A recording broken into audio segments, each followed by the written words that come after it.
The early months of 1945 saw the relentless machinery of the American advance in the Pacific focus, with singular, terrifying precision, upon a desolate, sulfurous volcanic outcrop, barely 8 square miles in size.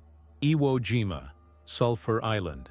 This tiny, unassuming island, located halfway between the established American air bases in the Marianas, Saipan, and the ultimate target of Japan, possessed a strategic value that was utterly disproportionate to its size.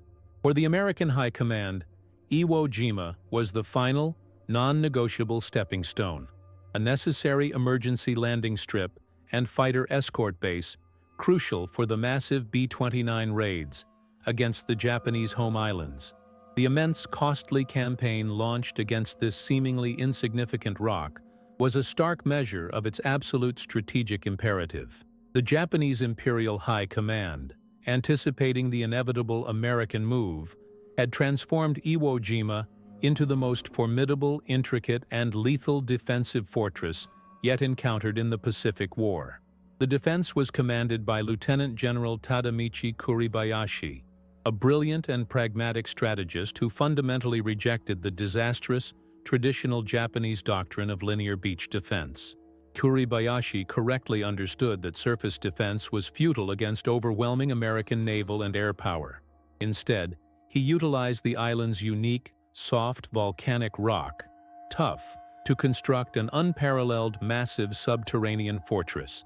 A complex, layered network of concrete pillboxes, interlocking tunnels, hidden firing positions, and deep underground chambers that effectively turned the entire island into a single, massive, mutually supporting defensive system.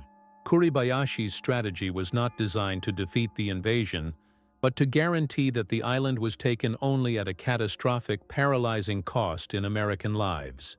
His forces, a garrison of over 21,000 highly disciplined and ideologically committed troops, were ordered to inflict maximum attrition at every stage, enduring the continuous American bombardment and engaging the Marines only when they were forced into the close-quarters combat necessary to clear the hidden strongpoints. The defense was designed to be a static, high-cost meat grinder, systematically consuming the attacking force.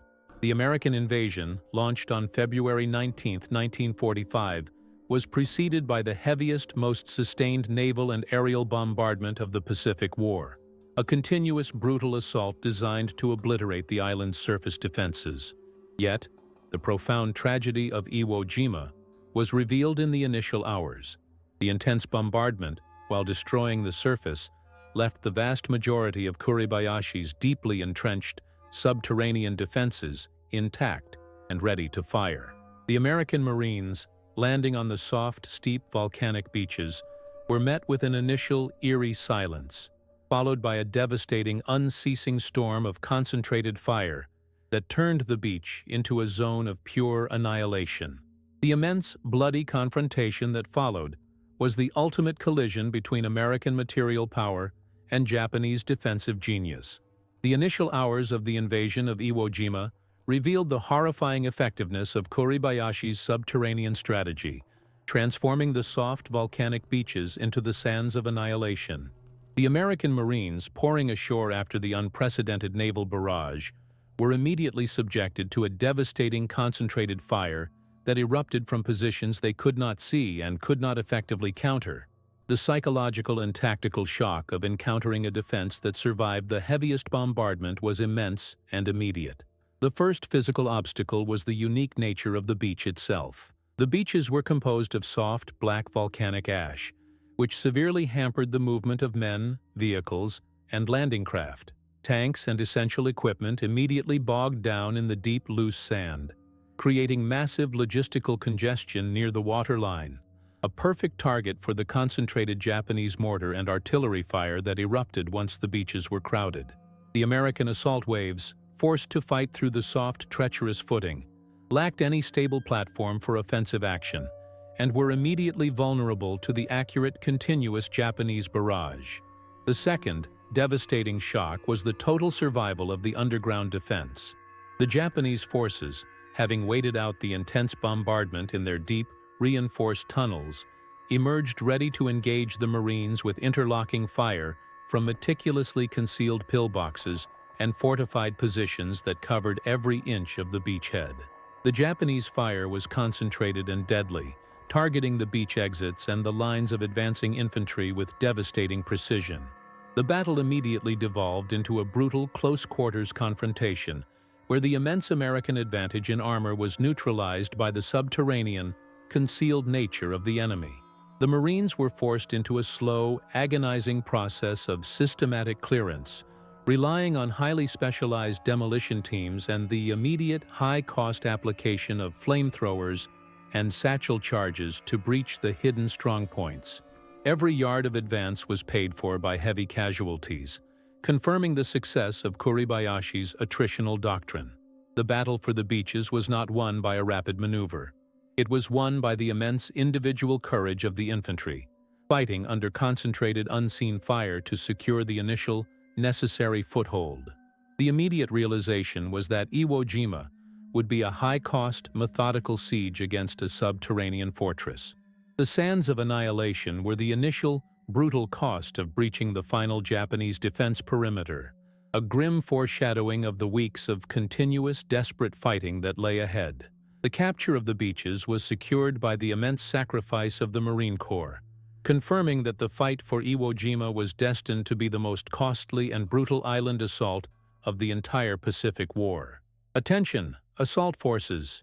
You've breached the beaches, but the enemy is fighting from the earth itself. The subterranean defense is holding, and the cost is staggering. If the brutal shock of Kuribayashi's unseen fortress resonates with your understanding of the war's non-negotiable costs, then do not let the truth be buried in the sand. Subscribe now and commit to preserving the records of these critical breakthroughs. And here is your tactical query. Was the high initial casualty rate primarily caused by the systematic delay tactic or the Japanese decision to avoid conventional beach defense altogether? Drop your strategic assessment in the comments below. Let the historical debate define the cost of the breakthrough. The primary mechanism of Kuribayashi's defense was the attrition engine, the systematic high-cost utilization of the subterranean fortress to consume American time, materiel, and manpower. The battle was deliberately designed to be a protracted siege, leveraging the immense resilience of the tunnel network against the overwhelming American firepower. The goal was not victory, but the demoralizing, unsustainable hemorrhaging of the American war machine. The engine was powered by the vast tunnel network. Kuribayashi's engineers had created over 11 miles of interconnected tunnels, deep chambers, and hidden exits, linking all major defensive strongpoints and command posts, including the base of Mount Suribachi. This system allowed the Japanese garrison to move troops, ammunition, and commanders securely under the surface, making the defense highly resilient to bombardment. When a pillbox was reduced, the defenders simply retreated into the tunnels, only to re-emerge later to man a different, equally lethal firing position. This fluidity of defense forced the Marines into the agonizing process of clearing the defense inch by inch, knowing that every strong point could be reoccupied from below. The structural resilience of the fortifications was the engine's critical component. The Japanese utilized thick, reinforced concrete, layered with sand and coral, to construct pillboxes and bunkers that could withstand direct hits from medium artillery. Furthermore, the positioning of these strong points was masterful, providing interlocking fields of fire that systematically covered every meter of the slopes, ravines, and volcanic ridges. The American forces were compelled to expend massive amounts of high-explosive ordnance and specialized demolition charges to reduce a single strong point, a strategic consumption of materiel that played directly into the Japanese attrition strategy. The immense consumption of American resources was the strategic payoff of the attrition engine. The protracted fighting, extending the battle far beyond the expected timetable, consumed hundreds of thousands of artillery shells, vast amounts of fuel, and, tragically, massive numbers of irreplaceable Marine lives. Kuribayashi's defense succeeded in forcing the American command to commit immense, unsustainable resources to clearing a small, desolate rock. The battle for Iwo Jima was the ultimate confirmation that a prepared, resolute subterranean defense could effectively neutralize the overwhelming material superiority of a modern army, turning the conquest into a grinding, high-cost siege against time itself. The ultimate strategic goal of the Japanese was achieved not by defeating the Americans, but by nearly exhausting their operational will. The immense, seemingly disproportionate cost paid by the American forces for the conquest of Iwo Jima was ultimately justified by a singular overriding strategic necessity: securing an emergency landing strip and fighter base crucial for the massive B-29 superfortress raids against the Japanese home islands. The primary strategic value of Iwo Jima was measured not in the territory it provided, but in the lives and materiel it would save in the final stages of the Pacific War. The B-29 raids launched from the Marianas, Saipan, Tinian, were the decisive strategic weapon against the Japanese war economy. But these missions involved immense risk and catastrophic logistical strain. The long, 1,500-mile round trip from the Marianas to Japan meant that damaged B-29s, unable to return to their distant bases, were forced to ditch in the hostile Pacific waters, resulting in the loss of both the massive, costly aircraft and their highly trained 11-man crews. The strategic necessity of Iwo Jima was to provide a vital midway refuge, an emergency landing strip that would allow damaged B-29s to land, refuel, and be repaired, saving both the valuable aircraft and their crews. Furthermore, Iwo Jima was crucial for fighter escort. The long distance from the Marianas meant that the American P-51 Mustang fighters, which provided essential protection against the final, desperate Japanese interceptor efforts, were operating at the absolute limit of their fuel range. The conquest of Iwo Jima placed the Mustangs within critical range of the Japanese home islands, allowing them to provide sustained escort and dramatically reducing the losses of the massive B-29 formations. The island was the logistical key that unlocked the full offensive potential of the strategic air war. The immense sacrifice of the Marines and the soldiers in securing Iwo Jima was the necessary payment for the saving of future lives. The immediate cost was immense, but the strategic payoff was calculated in the massive reduction of B-29 losses and the preservation of irreplaceable air crews, resources that would be crucial for the final assault on Japan. The high price paid for the island was the ultimate investment in the swift, successful conclusion of the war. The legacy of Iwo Jima, therefore, is a testament to the brutal calculus of war. The island's capture was a strategic necessity, dictated by the logistics of the B-29 campaign, transforming the desolate volcanic rock into an essential, non-negotiable asset. The immense cost was justified by the strategic necessity of accelerating the end of the conflict and securing the operational safety of the final strategic air offensive. The strategic value was measured not in the size of the territory, but in the functionality of its airspace. Attention, Air Command.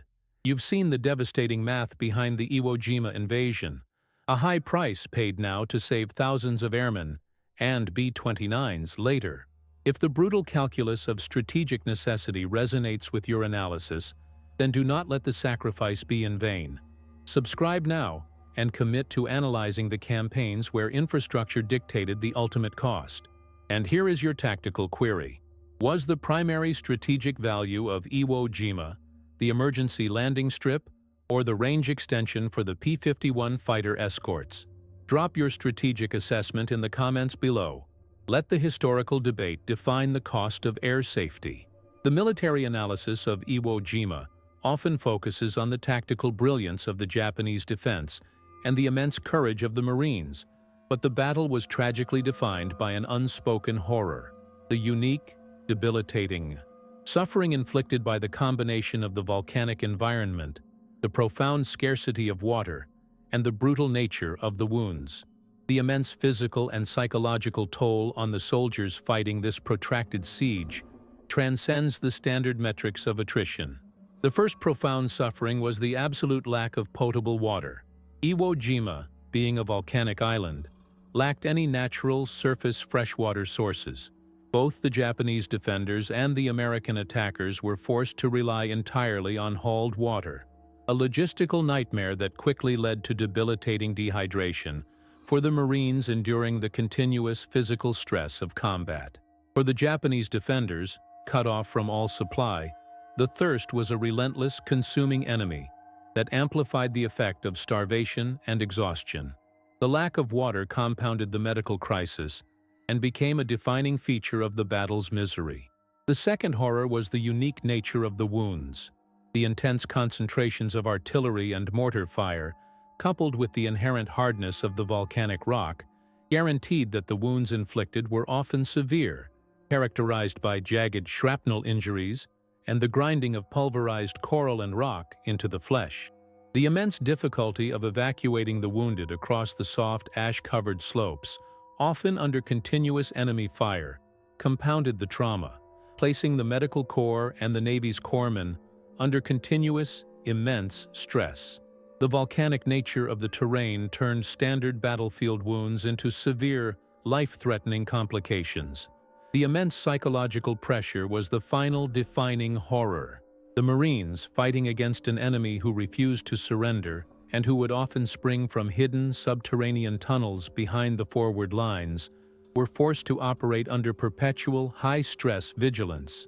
The brutal necessity of systematically clearing the caves with flamethrowers and demolition charges placed an immense moral and psychological burden on the infantry, transforming the battle into a personal, high-cost war of extermination.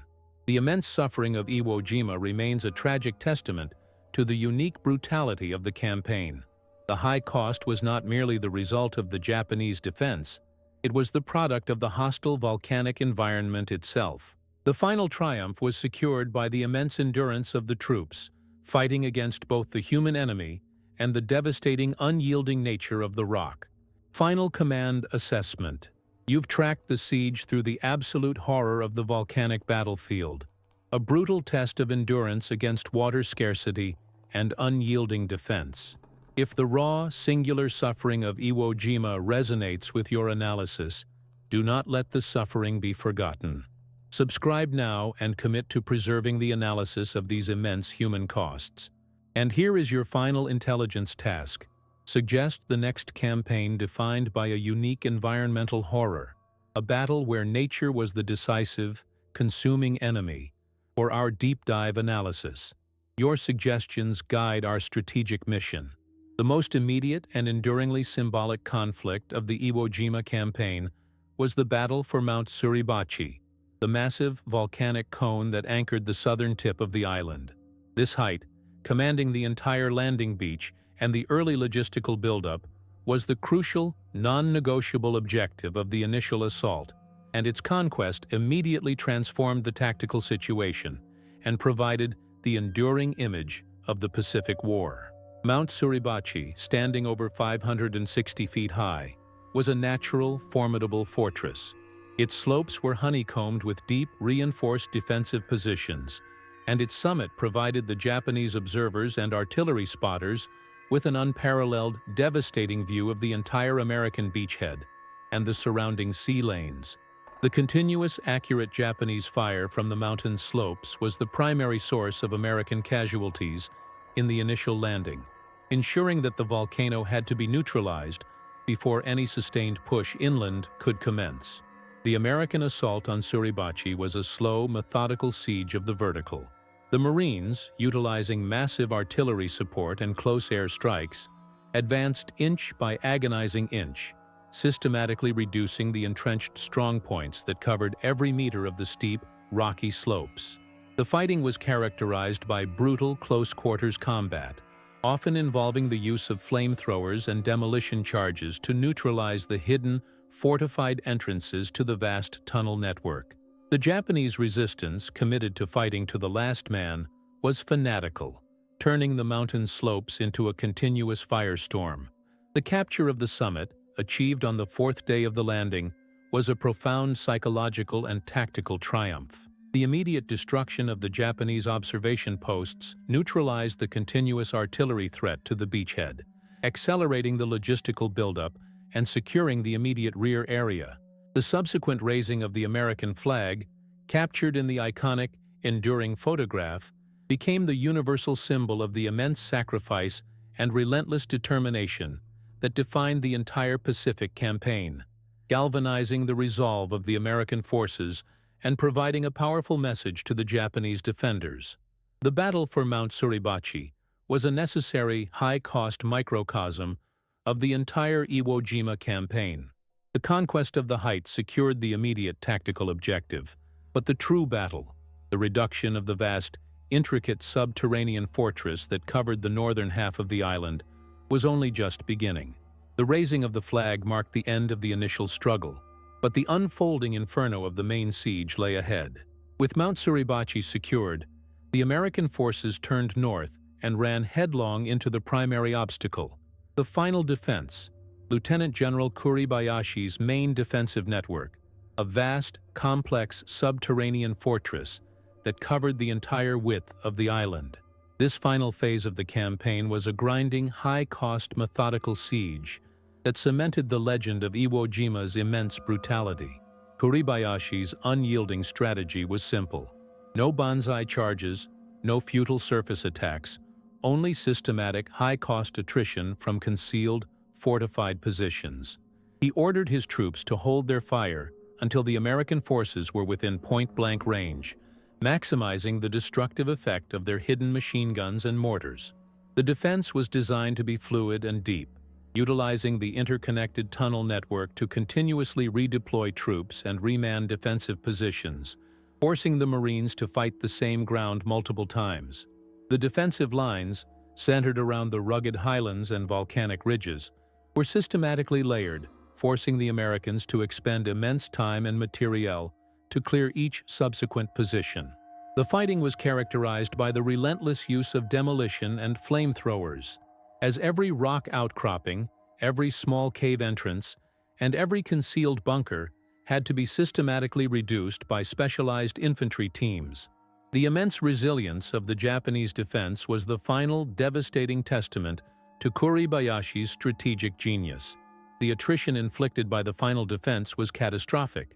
The relentless close-quarters combat, coupled with the unique challenges of the subterranean warfare, guaranteed continuous high American casualties. The immense logistical resources, artillery shells, demolition ordnance, and replacement personnel were poured onto the desolate island in a continuous effort to break the siege. The strategic necessity of the island, however, guaranteed that the American command would sustain the immense cost, pushing relentlessly forward to secure the final, necessary asset. The legacy of Kuribayashi's unyielding strategy is one of ultimate strategic sacrifice. He succeeded in making the conquest of Iwo Jima one of the most costly and protracted battles of the Pacific War, forcing the American command to commit resources far beyond the initial strategic projection. The final brutal reality was that the island was won only by the relentless, grinding pressure of the superior American system, which simply possessed the material and human reserves necessary to outlast the most formidable subterranean defense ever encountered. The systematic reduction of Kuribayashi's subterranean fortress was achieved through the immense, concentrated logistics of fire, the continuous, overwhelming application of artillery and specialized demolition ordnance that guaranteed the ultimate, necessary victory. The American material superiority was converted into a sustained, destructive engine that methodically dismantled the Japanese defense layer by layer. The core of the logistics was the unprecedented artillery barrage. The Marines and the Navy utilized massive, continuous concentrations of naval gunfire, heavy field artillery, and rockets to saturate the Japanese defensive lines. The immense volume of high-explosive ordnance was designed to pound the surface defenses, shake the morale of the defenders, and expose the entrances to the vast tunnel network. The sheer scale of the shells expended on the 8-square-mile rock was staggering, a testament to the logistical depth of the American supply chain. The second critical component was the specialized demolition ordnance. The subterranean nature of the defense neutralized traditional firepower, necessitating the use of flamethrowers, satchel charges, and explosive teams to clear the caves and tunnels. The American logistical system guaranteed the continuous flow of these specialized high-demand resources, ensuring that the infantry had the necessary tools to reduce the strong points in close-quarters combat. The integration of demolition and infantry became the decisive tactical response to the subterranean warfare. The relentless logistical support guaranteed the sustained attrition that broke the Japanese defense. The continuous supply of ammunition and specialized ordnance allowed the American forces to maintain the high operational tempo, denying Kuribayashi's forces any opportunity to rest, repair, or effectively reman their strongpoints. The immense logistic output was the necessary precondition for the infantry's final, brutal work. The legacy of the logistics of fire remains a powerful testament to the decisive role of material superiority in overcoming strategic obstacles. Iwo Jima was reduced not by a clever tactical maneuver, but by the overwhelming systematic application of destruction, demonstrating that a well-supplied military system can methodically dismantle even the most formidable, entrenched defense. The final triumph was secured by the continuous immense capacity to deliver and sustain overwhelming firepower. The immense strategic confrontation on Iwo Jima was defined by a profound, chilling final attrition, a battle fought nearly to the point of total annihilation, reflecting the Japanese command's grim adherence to the doctrine of no surrender. The final cost of the campaign was measured not just in American casualties, but in the near-total loss of the Japanese garrison, a tragic testament to the strategic bankruptcy of Bushido against modern military reality. The attrition was rooted in the Japanese refusal to yield. General Kuribayashi's doctrine, which prohibited the mass banzai charge and emphasized continuous attrition from subterranean positions, guaranteed a prolonged, high-cost defense. The Japanese soldiers, often fighting without hope of resupply or reinforcement, maintained a fierce, determined resistance, making every position a deadly, costly obstacle. This refusal to surrender guaranteed the near-total consumption of the Japanese garrison. The American forces, facing an enemy who would not yield and who continually mounted high-risk counterattacks from hidden tunnels, were forced into a systematic war of extermination. The immense tactical necessity of neutralizing the subterranean threat meant that the American doctrine had to transition to the methodical application of overwhelming force, ensuring that the strong points were permanently cleared and the enemy's capacity for resistance was totally annihilated. The high casualty rates on both sides confirmed the immense human cost of the no-surrender doctrine. The final tragic statistic of the battle, that only 1,083 Japanese soldiers were captured alive out of a garrison of over 21,000, is the ultimate, sobering testament to the strategic finality of the attrition. The loss of life was immense and virtually total, consuming the entire defense force and confirming the profound ethical and strategic failure of the Japanese command. The immense sacrifice of the Japanese garrison, though fueled by immense courage, was strategically meaningless against the inevitable outcome. The legacy of the final attrition remains a grim, crucial reminder of the unforgiving nature of the island war. The systematic destruction of the Japanese defense secured the vital airbase, but the immense human cost of the conflict underscored the terrifying reality that the final victories of a total war are often purchased at a profound, heartbreaking human price. The final attrition on Iwo Jima was the necessary, brutal payment for the strategic security of the B-29 lifeline. The immense strategic confrontation on Iwo Jima was tragically underpinned by immense unseen costs.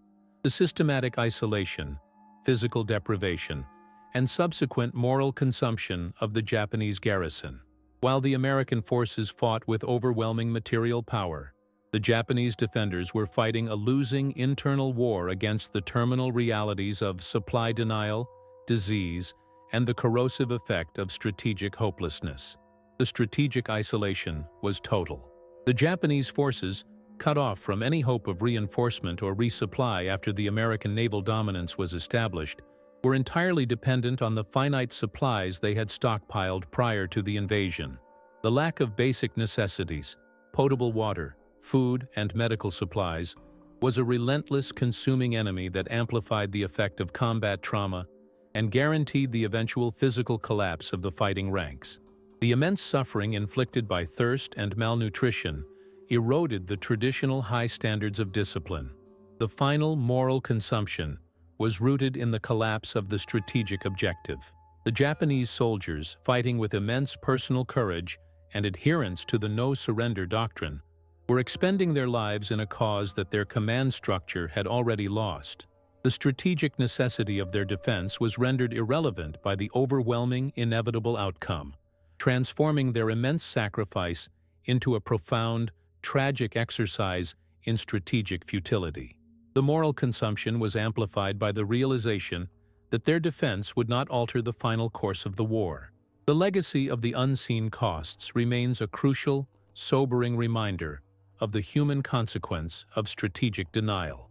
The Japanese garrison was not only defeated by American firepower, they were systematically consumed by the logistic and moral vacuum created by their own isolation. The immense human suffering and the near-total loss of life underscore the immense strategic cost of fighting a war without the necessary logistical support and the ethical framework to manage defeat. The enduring legacy of Iwo Jima is that of a necessary, brutal strategic victory, inextricably linked to the unseen, profound moral tragedy of the immense, total sacrifice of the Japanese garrison. The island was secured by the American war machine, but the moral cost remains an indelible, heartbreaking memory of the final phase of the Pacific War. The planning for the invasion of Iwo Jima was a masterclass in strategic foresight, viewing the island not as a mere territorial objective, but as the non-negotiable prerequisite for the final, massive air assault on the Japanese home islands. The immense strategic investment in manpower, naval support, and logistics was the necessary down payment on the swift conclusion of the Pacific War. The core of this foresight was the prioritization of the airfields. American planners understood that the island's primary value was its 3 airfields, essential for accommodating the massive B-29 fleet and the critical P-51 fighter escorts. The planning meticulously detailed the engineering and logistical requirements for the immediate repair and expansion of these airbases, ensuring that the costly conquest would be immediately leveraged into operational reality. The immense logistical tail included the necessary CB battalions, heavy construction equipment, and specialized materiel to begin the transformation of the island. The planning also incorporated the grim, necessary foresight regarding the Japanese subterranean defense. The immense commitment of continuous naval fire support, specialized demolition teams, and overwhelming artillery saturation was a direct consequence of the intelligence assessments that predicted a deep, high-cost defense in depth. This prepared the American forces for the inevitable high-cost attrition, ensuring that the necessary specialized units and replacement personnel were available to sustain the pressure. The battle was planned not as a quick victory, but as a grinding, methodical clearance operation. The strategic foresight of the Iwo Jima campaign guaranteed that the high cost of the victory was justified by the immense strategic payoff. The securing of the emergency landing strip and fighter base provided the necessary operational safety for the B-29 fleet, immediately reducing bomber losses and accelerating the terminal strategic air war against the Japanese homeland. The immense investment in Iwo Jima was the ultimate investment in the swift, successful conclusion of the war. The legacy of the Iwo Jima planning is a profound testament to the rationality and logistical depth of the American military system. The entire campaign, from the initial landing to the rapid construction of the air bases, was a coordinated, systematic effort to utilize American material and industrial superiority to achieve the final, non-negotiable strategic goal. The military victory on Iwo Jima was immediately followed by a massive, stunning engineering triumph, the systematic transformation of the volcanic battlefield into a critical, high-capacity forward airbase.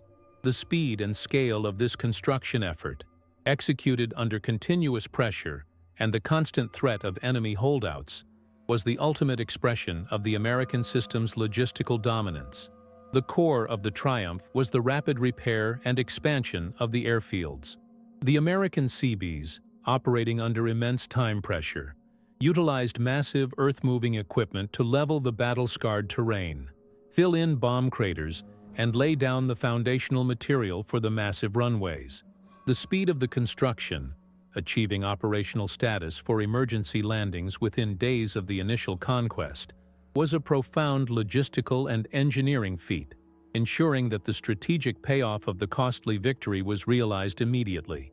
The engineering effort also encompassed the construction of massive logistical support infrastructure. The Seabees not only built the runways, they constructed fuel storage tanks, complex water purification systems, immense supply depots, and the entire network of roads necessary to sustain the continuous operation of the airbase.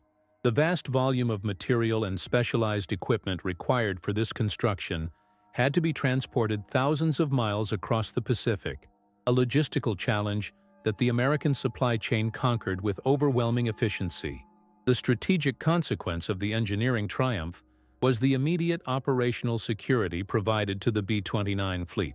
The rapid opening of the emergency landing strip guaranteed that damaged bombers and their irreplaceable crews could be saved, dramatically reducing the losses of the final strategic air offensive. The rapid construction of the fighter base provided the essential escort range for the B-29 formations, ensuring that the Japanese homeland was subjected to continuous, systematic attack. The legacy of the engineering triumph remains a powerful testament to the principle that logistics is the engine of strategic victory. The conquest of Iwo Jima was the necessary precondition, but the transformation of the Rock into a functional airbase was the ultimate expression of the American system's industrial capacity and organizational genius. The engineering triumph guaranteed the final, inevitable strategic momentum toward the total defeat of the Japanese Empire. The immense human cost of the Iwo Jima campaign necessitated a colossal medical logistical chain, a systematic high-speed operation designed to manage the staggering number of casualties and maximize the survival rate of the wounded. The efficiency and scale of the triage and evacuation process were a profound demonstration of the American system's commitment to the individual soldier and its unparalleled logistical depth. The logistical chain began with immediate battlefield triage. Navy corpsmen, operating with immense courage under continuous enemy fire, provided critical initial medical aid to the wounded Marines and soldiers. The rapidity of the evacuation from the front lines, often utilizing specialized transport across the difficult volcanic terrain, was a non-negotiable factor in maximizing the survival rate. The immense human cost of the conflict demanded a system that could quickly and efficiently process and move massive numbers of casualties. The second critical link was the ship-based hospital system. Massive hospital ships, positioned offshore, provided advanced surgical capacity and immediate, specialized medical care for the severely wounded. The systematic transfer of casualties from the battlefield to the hospital ships, often executed under adverse weather conditions and immense time pressure, was a logistical triumph that saved thousands of lives. The sheer scale of the medical support, the commitment of massive naval resources, underscored the depth of the American commitment. The final link was the long-range evacuation. Once stabilized, the wounded were systematically transported across the Pacific to major hospitals in the rear areas, freeing up the forward medical capacity for the continuous flow of casualties. This commitment to long-term care and recovery was a profound contrast to the Japanese doctrine of abandonment and ensured the preservation of irreplaceable human capital. The legacy of the medical logistical chain remains a powerful testament to the ethical and logistical supremacy of the American system. The immense scale and efficiency of the triage and evacuation process guaranteed that the immense human sacrifice was met with the best possible chance of survival. The medical logistical chain was the final, unassailable evidence of the American system's commitment to the human cost of the total war. The relentless, grinding brutality of the Iwo Jima campaign was a direct consequence of the Japanese commitment to strategic denial, a high-cost, terminal defensive doctrine designed to extract a crippling price for the conquest. The immense suffering and the catastrophic losses inflicted by the subterranean fortress were the direct, tragic execution of the Japanese strategy to break the American political will. The strategy of denial was executed by Lieutenant General Kuribayashi's brilliant adaptation of defense in depth. Recognizing the futility of a conventional surface defense, he constructed the subterranean fortress to neutralize American firepower and force the invaders into a high-cost war of attrition. His orders to prohibit the mass banzai charge and focus on systematic attrition from concealed positions were tactically sound, ensuring that the immense sacrifice of the garrison was maximized. The strategic consequences of this denial were immense. The campaign, prolonged far beyond the expected timetable, consumed massive American logistical and human resources, raising immense political concern back in Washington. The immense cost was a direct result of the Japanese commitment to systematic, unyielding resistance, confirming the lethal effectiveness of a prepared, fanatical defense. The ultimate failure of the strategy of denial was its inability to alter the final strategic outcome. While the immense cost was extracted, the American commitment, fueled by superior logistics and industrial capacity, proved unyielding. The high price paid for Iwo Jima was the necessary payment for the ultimate strategic necessity, a victory secured by the American capacity to sustain the immense attrition indefinitely. The legacy of the Japanese strategic denial remains a grim testament to the brutal calculus of attrition. The immense sacrifice of the Japanese garrison was strategically meaningless against the inevitable outcome, confirming that technological and logistical supremacy are the final, unassailable determinants of victory in total war. The denial prolonged the suffering, but it could not prevent the ultimate, total defeat. The intense close-quarters combat of the Iwo Jima campaign left deep moral costs. The profound psychological and ethical scars inflicted by the brutal nature of the subterranean warfare.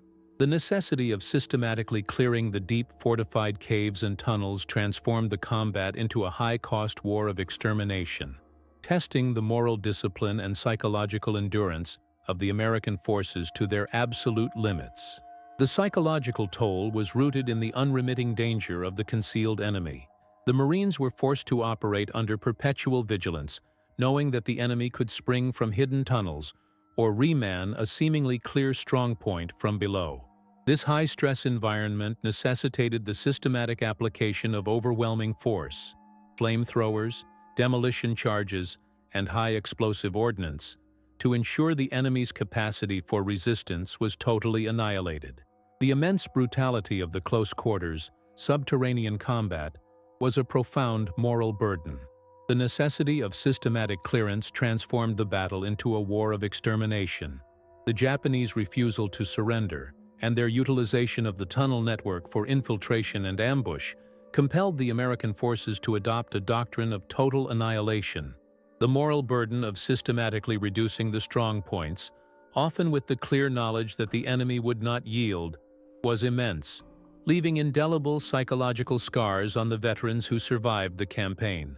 The legacy of the moral cost remains a sobering reminder that the final victories of a total war are rarely clean or simple. The immense cost was not only measured in physical casualties, but in the profound psychological trauma inflicted by the necessity of fighting a brutal, no-quarter battle against an enemy committed to total self-destruction. The scars of the subterranean warfare remain an indelible memory of the immense human cost of the conflict. The final phase of the Iwo Jima campaign transitioned into a relentless final push. The systematic clearance of the last Japanese strongpoints and the securing of the island's airspace for the crucial B-29 lifeline. The operational necessity of securing the territory for the strategic air offensive fueled the final, high-cost assaults against the remaining pockets of resistance. The final push was characterized by the methodical reduction of the Japanese northern strongholds. The Marines, utilizing the full logistical support of the naval artillery and close air support, systematically cleared the last major fortified ridges and ravines, consuming the final, fragmented Japanese resistance. The fighting remained intense and costly, but the relentless American pressure guaranteed that the Japanese forces could not maintain any cohesive, organized defense. The most critical aspect of the final push was the securing and repair of the airfields. The immense logistical effort of the Seabees and engineers working under continuous pressure and the threat of enemy holdouts, guaranteed the rapid repair and expansion of the runways. The speed of the construction was the ultimate strategic payoff, ensuring that the strategic necessity of the island was immediately realized. The strategic consequence of the final push was the operational readiness of the B-29 lifeline. The securing of the airspace guaranteed that damaged bombers and their irreplaceable crews could be saved, dramatically reducing the losses of the strategic air offensive. The final push was the necessary, high-cost act that cemented the strategic value of the island, transforming the desolate rock into the ultimate expression of American logistical and industrial power.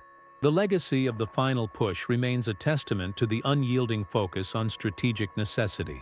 The immense sacrifice was justified by the immediate strategic payoff, confirming that the ultimate victory was secured by the immense, systematic application of overwhelming force to secure the non-negotiable strategic objective. The final push was the last, brutal act that guaranteed the end of the Pacific War.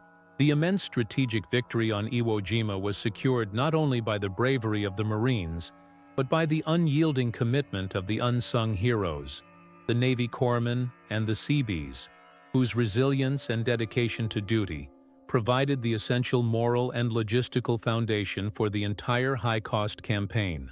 Their immense, high-risk contribution remains a critical, often overlooked dimension of the victory. The Navy corpsmen, operating on the front lines, provided the immediate, life-saving medical aid that maximized the survival rate of the wounded. Their courage, often working under intense enemy fire to retrieve and stabilize casualties, was a profound moral anchor for the troops. The immense casualty rates placed the corpsmen under continuous, immense pressure, but their unwavering commitment to the individual soldier provided the essential human foundation for the sustained advance. The Seabees, naval construction battalions, were the ultimate logistical heroes, operating under continuous pressure and the constant threat of enemy holdouts. They transformed the volcanic rock into a massive, functioning airbase. Their rapid repair and expansion of the airfields, the construction of the logistical support infrastructure, and the systematic clearance of the immense debris confirmed the overwhelming material and organizational superiority of the American system. The Seabees' engineering triumph was the final, non-negotiable strategic factor that guaranteed the payoff of the costly victory. The legacy of the unsung heroes remains a powerful testament to the systematic commitment to the human and logistical elements of warfare. The immense sacrifice of the corpsmen and the engineering genius of the Seabees ensured that the high-cost victory was sustained, preserving human life and transforming the battlefield into a strategic asset. Their resilience and dedication were the necessary unseen forces that secured the final total triumph. The conclusion of the intense fighting on Iwo Jima immediately transitioned into the aftermath of the storm, a systematic, sustained effort of healing, rebuilding, and logistical consolidation that prepared the base for its ultimate strategic mission. The immense effort to manage the immense human and material cost of the conflict was the necessary final act that guaranteed the strategic security of the B-29 lifeline. The process of healing was massive and immediate. The comprehensive medical logistical chain, which had functioned throughout the battle, continued its massive task of stabilizing and evacuating the thousands of wounded American personnel. The systematic medical effort, utilizing hospital ships and massive rear area facilities, guaranteed that the immense human sacrifice was met with the best possible chance of survival. The rebuilding effort, led by the Seabees, intensified immediately. The methodical process of clearing the immense debris, repairing the extensive battle damage, and completing the construction of the vast airbase continued under immense pressure. The engineering triumph was cemented by the systematic expansion of the runways, ensuring that the base could accommodate the continuous flow of B-29s and fighter escorts. The strategic focus remained clear: transform the costly battlefield into a fully operational strategic asset. The legacy of the aftermath of the storm remains a testament to the organizational genius of the American system. The ability to rapidly pivot from total combat to total logistical consolidation Sustaining the high-cost victory confirmed the ultimate strategic superiority of the American war machine. The immense human and logistical effort was the final necessary investment that guaranteed the final, total strategic triumph. Even after the official conclusion of the Iwo Jima campaign, the strategic terrain remained lethal, defined by the final act of defiance. The systematic, prolonged resistance of isolated Japanese holdouts concealed deep within the vast tunnel network. This continued, low-level warfare consumed additional American resources and underscored the immense difficulty of achieving total military clearance against a subterranean enemy. The Japanese holdouts, often operating in small, isolated groups, continued their resistance for weeks and months after the American flag was raised, launching high-risk ambushes, sabotage efforts, and localized attacks against the logistical support and construction crews. This prolonged, low-level warfare imposed a continuous security burden on the American forces, necessitating the commitment of large numbers of troops to systematic search and destroy operations. The immense complexity of the tunnel network guaranteed that the clearance process was agonizingly slow and dangerous. The final acts of defiance confirmed the profound moral failure of the Japanese command. These soldiers, fighting a war that was long lost, were adhering to the rigid doctrine of no surrender, consuming their lives in a futile, strategically meaningless resistance. The systematic pursuit and eventual capture of these holdouts were a necessary final act that guaranteed the total security of the B-29 lifeline. The legacy of the Japanese holdouts remains a somber testament to the fanatical commitment and tragic consumption of the Japanese garrison. Their prolonged resistance amplified the high cost of the conflict and confirmed the immense difficulty of fighting a subterranean enemy. The final act of defiance was the last desperate expression of a broken ideology. The total high-cost victory on Iwo Jima delivered an enduring strategic legacy, a profound confirmation of the decisive role of logistics, material superiority, and human endurance in the final assault on the Japanese Empire. The island, conquered at immense cost, remains a symbol of the immense sacrifice required to breach the final, non-negotiable strategic barrier. The core legacy is the confirmation of the primacy of strategic infrastructure. Iwo Jima's conquest was the necessary payment for the B-29 lifeline, guaranteeing the operational safety and range necessary for the strategic air war. The transformation of the volcanic rock into a high-capacity airbase remains the ultimate expression of American logistical and engineering dominance. The enduring strategic lesson is the unyielding power of human endurance. The immense physical and psychological resilience of the Marines and the Seabees, fighting against the subterranean fortress and the hostile environment, was the essential human factor that guaranteed the total triumph. The strategic victory was secured by the superior system, but the price was paid by the immense courage of the combatants. The final legacy of Iwo Jima remains a testament to the brutal calculus of strategic necessity. The high cost of the conflict, the immense human sacrifice, and the systematic application of overwhelming force were deemed necessary to accelerate the end of the war and save the lives of those committed to the final invasion. The island, once a symbol of Japanese defensive genius, remains the enduring monument to the total triumph of the American system.